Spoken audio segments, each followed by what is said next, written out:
télé, j'ai jamais voulu en faire. Et je suis très reconnaissant à un garçon qui s'appelle Jean Bigot, qui fut directeur des programmes, qui a quitté la chaîne et qui m'a dit, Moki, fais ce que tu veux. Et dire ça, c'est formidable parce que justement, la télé, en dehors de télé-réalité que je n'aime pas, il y a beaucoup de feuilletons qui sont des feuilletons formatés.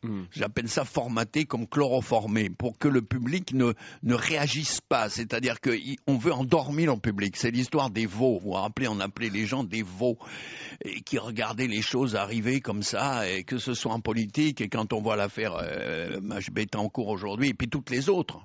Alors je ne rêve évidemment que de faire ça à la télé. Ça, vous aimeriez faire un téléfilm sur l'affaire Bettencourt? Ah ben écoutez, c'est extraordinaire. Qu'est-ce que vous raconteriez? Les cheveux, vous voyez où vont les cheveux, les femmes qui se teignent, vous voyez où ça arrive. Le succès de se teindre les cheveux, elle est devenue milliardaire avec ça, beaucoup plus qu'avec autre chose.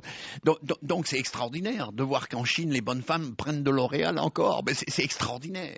Mais qu'est-ce que vous raconteriez? Le dessous de l'affaire, le pouvoir de l'argent? Oui, que devient cet argent? Mais comment une personne comme ça a des milliards et des milliards alors qu'il y a des gens qui crèvent de faim? Alors ce qu'il y a d'extraordinaire, c'est quand même... mais ça, c'est pas un peu démagogique sans arrêt de tenir ce discours? Bill Gates, il a donné, il a fait d'énormes dons.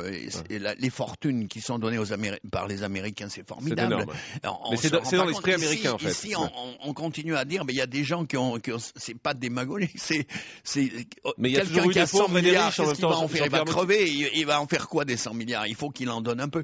Bon, moi je ne suis pas communiste, je ne suis rien, je ne suis qu'un auteur, mais je trouve quand même que c'est dur. Alors en plus, s'il y a des fraudes fiscales et dessous là-dessus, ça va encore plus mal. Donc c'est vraiment un dossier pour en Amérique, ils auraient déjà fait le film. Vous avez proposé à France 2 déjà ou pas encore de faire quelque chose là-dessus? Je demanderai à M. Pfimelin de se pencher là-dessus. Mais vous allez lui proposer réellement?